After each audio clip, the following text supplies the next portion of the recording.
Crazy Joe, but now they can call me Batman. What up? Welcome back to the Necro Zoo. I am Bones.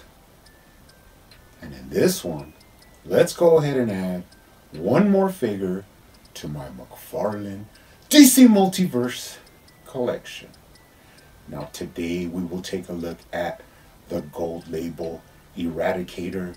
Now this is a Walmart exclusive.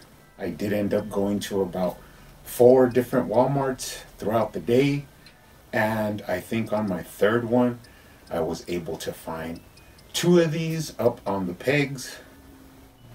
So that means that I do have one to keep in package in my mint in box collection, and I have one to review for you guys. So pretty happy about that. Pretty awesome. I know online there's some crazy people paying, more than 50 bucks for one of these when I got both for 40 bucks. So my advice is to usually keep calm. You'll find it. Keep hunting out there. If not, wait a little bit and they'll go down in price. But I'm actually really excited to take a look at this guy. I know a lot of people think he's like a weak release and that he has a couple of issues, but you know me, I'm a real positive collector and I always try and find the best in these figures. Now he does look like a super weapon in the packaging, but let's go ahead and take a closer look at him. But first, he does come with your standard black DC Multiverse stand. Now these are not really needed, but sometimes they do come in useful. He also comes with his data file card. On the front you do have some source material. Love that, looks really good. This is from a storyline called Shockwave, I would figure. And of course Eradicator has a pretty marred background. I think there's different Eradicators, different versions, but it all goes back to the classic Eradicator Death of Superman style. But as you know, this is a gold label, so that means that pretty much 99.999% sure that McFarlane will release a regular standard version. So for everybody that's doing head swaps on this guy or customizing, hold your horses. McFarlane will release a regular standard version. But then again, it is up to you if you want to waste your time tearing down this guy just to make your version of the classic Eradicator. Be my guest. Now on the back you do have some information. Pretty sweet. We'll add this to the collection. Now he does come with some accessories. Now these are the much maligned alternate hands, the kind of grasping, I would say more like energy force hands. That's what I came to call them. But we'll take a closer look at these in a minute. But right now let's take a closer look at him. Now I gotta tell you, this is the kind of things I like, is where people talk down on a figure. Other reviewers are really patronizing, and when I get the figure, oh man, he's just awesome. I mean, he looks great. Look at that awesome Superman shield that they made specifically for this figure. I love the way the cape drapes over the top, and luckily the one I picked up, it actually touches the shield. There's no gap in between there. I saw a lot of reviewers complaining about that, but luckily I got a pretty nice version. But love the wrinkles in the cape that go over the shoulders. I actually like this cape because it's, gives it some character. We have so many just regular hanging capes that when they give us something stylized like this, I just really appreciate it for what it is. Now you would think, oh, you could only use it, like the wind's blowing this way in this direction. But what I do is I use that to my advantage. And if I'm going to take some pics with this guy or do some video, I always put him, to get his good side. The way the figure, I'm pretty sure, was designed to be photographed. So I never subscribed to that negative, mindset. So for me, this guy looks really, really cool. Really awesome. Of course, I'm a big fan of the old school Eradicator, the classic one. But since I know this is the gold version, it's the alternate version. I am a very, very patient collector, and I'll just wait for the standard version. So all in all, he looks really good. Let's take a look at that head sculpt. Now underneath this black sheen, because this is how he does come out in the comics, this is like a version of Eradicator. He has like all dark skin, which is really haunting. Now I kind of like this, even though underneath you can see where this is going to be your standard regular version. Once they do, you know, regular skin tone.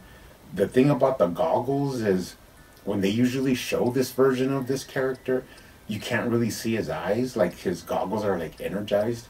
I think it has something to do with he absorbs so much energy that the goggles are kind of like to reduce the energy like from the sun, so where it doesn't like overtake him, but it actually keeps it to where it's just enough power for him to run, but it doesn't like overfill him, because he is like a robot, like some kind of synthetic relic from Krypton, and his job is to like preserve Kryptonia any way he can. I'm not too sure, but something like that.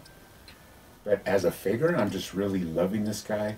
Now, one thing as well is that a lot of people were getting the glasses like kind of messed up. Like they weren't coming out evenly where the ear line is to where the eyes are.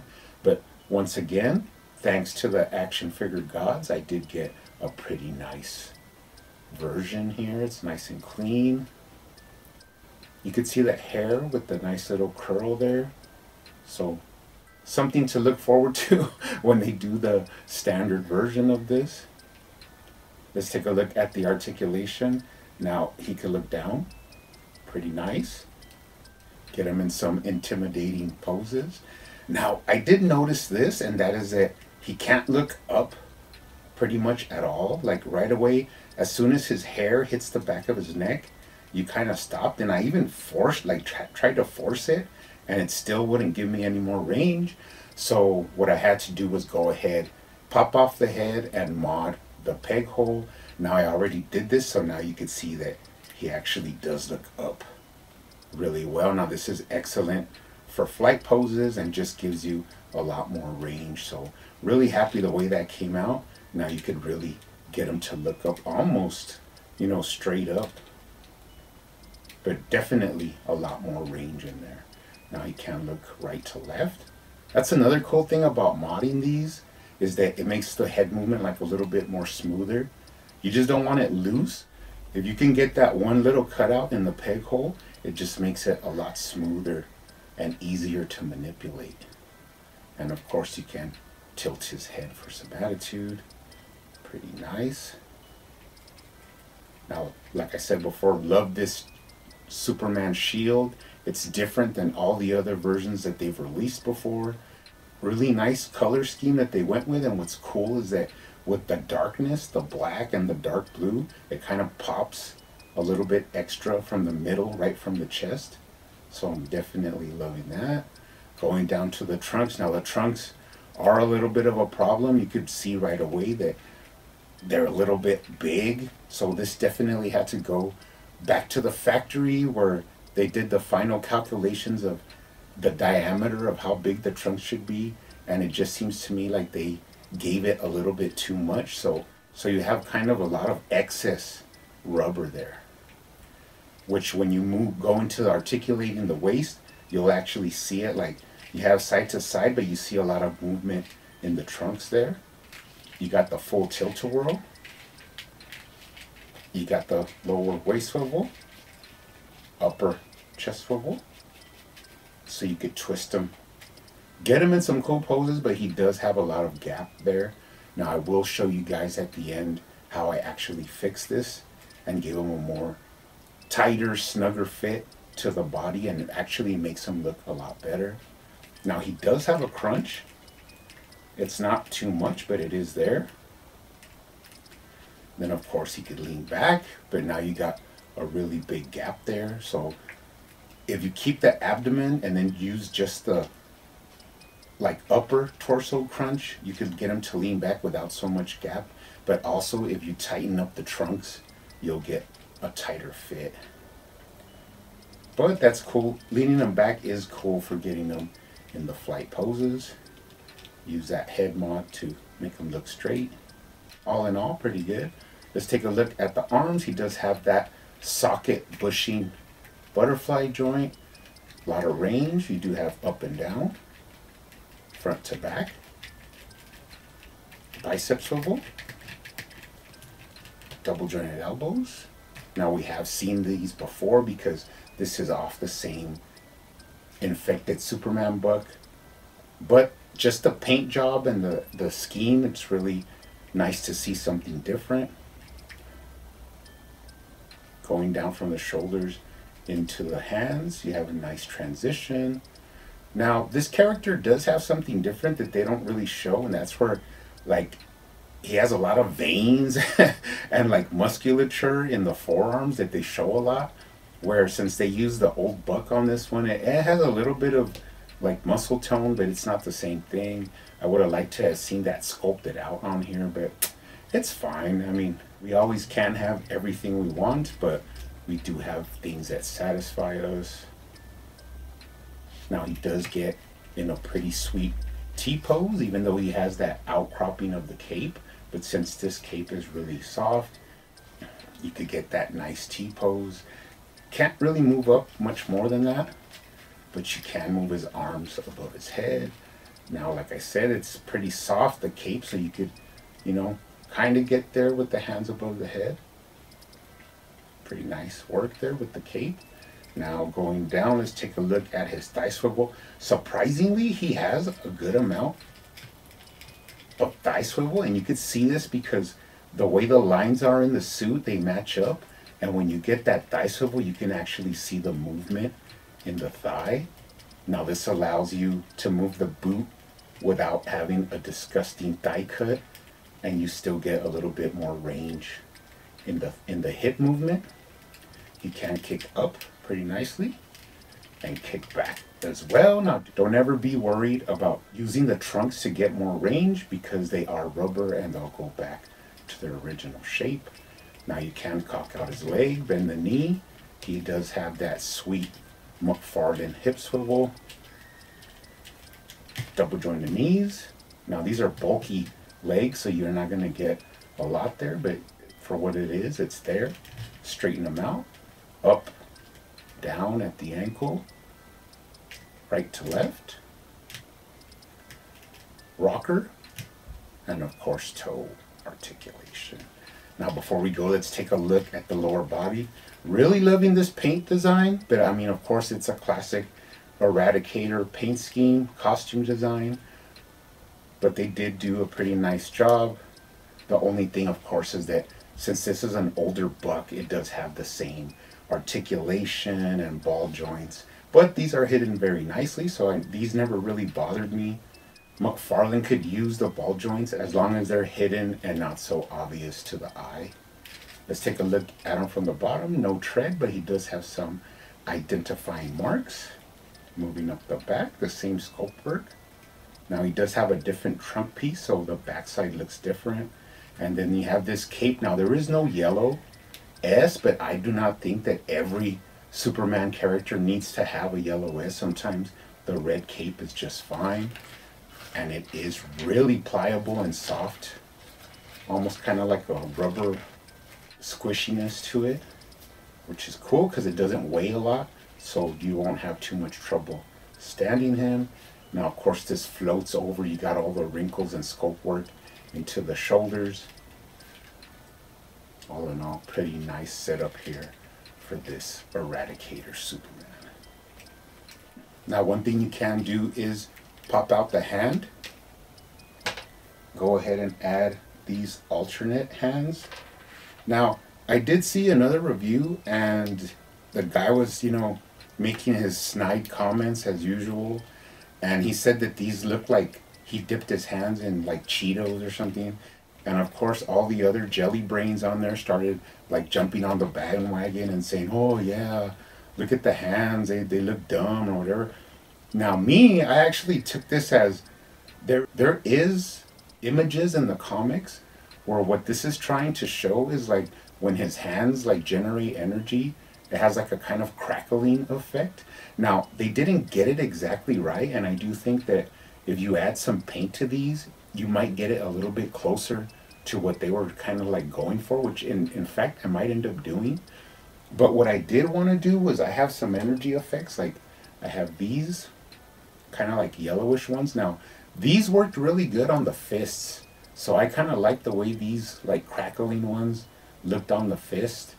I mean, I put them on there. It really gave the figure a little bit of cool pop, and I just liked the way it looked on the fist. But for these hands, even though it did work, it didn't, you know, it really didn't do it for me because of the color.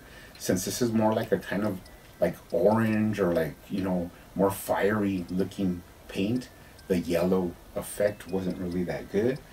So I do have these other two that are more like orange and more like flaming kind of effects.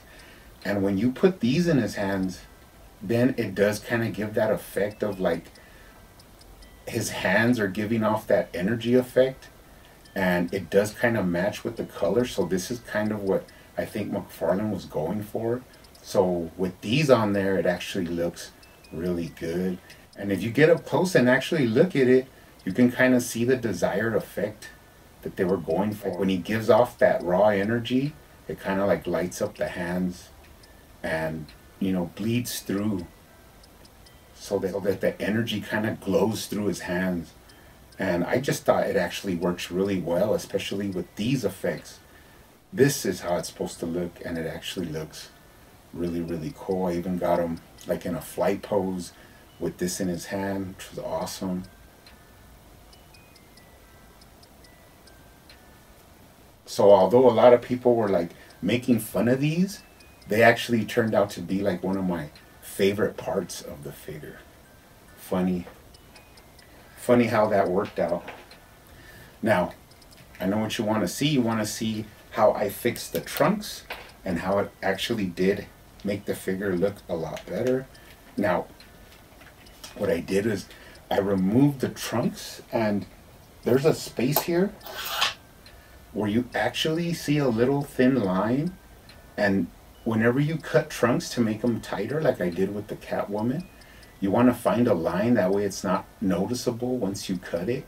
But another trick is before you get to the very bottom, you want to kind of stop like a couple millimeters before.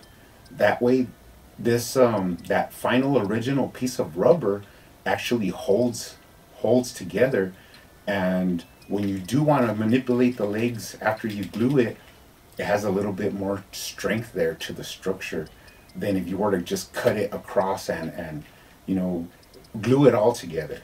So now it has glue, but it also has an original part of the rubber to like give it a little bit of more strength.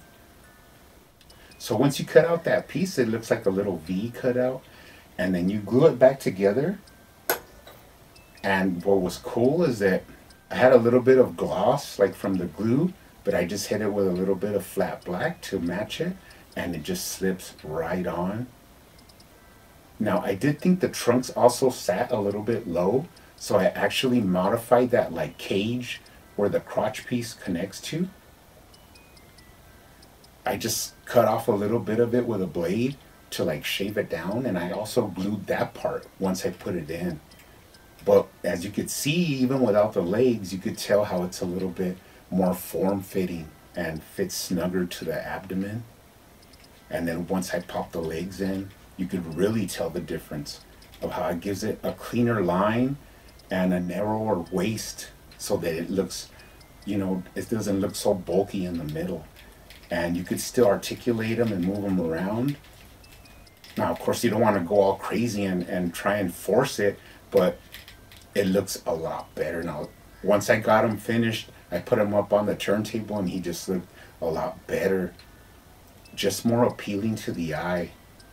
And this made me really enjoy him a lot more. And when you articulate the abdomen, it's more snug to the waist, so it doesn't look so bulky, and it just cleans it up perfectly. Now, a figure that I thought I was really not gonna like, and then just throw him up on the shelf, actually he's becoming like one of my more favorite figures. And what I usually say is that once you do your little details to make it the way you want it to look, it always ends up being one of your favorite, figures. That's, usually how it works for me. Now, I do want to compare him to a couple of other Supermen before we go. So, first up, let's put him next to my General Zod, just for like a villain comparison.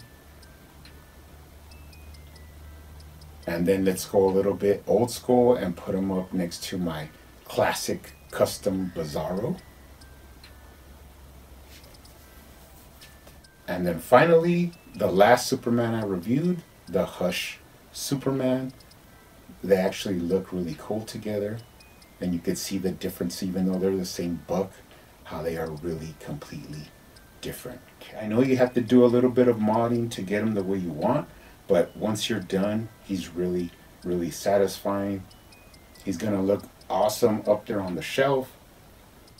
Now he could use a flight stand, but I hardly ever display my figures with a flight stand. And actually I have a box of like 100 flight stands, and I'd hardly use any of them because most of my figures are just standing on the shelf. But you can get him in some cool flight poses, but if not, he also looks pretty cool just standing.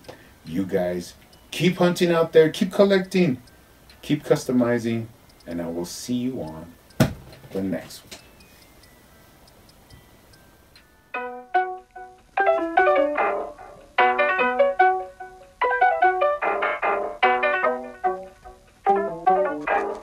They used to call me Crazy Joe, but now they can call me Batman.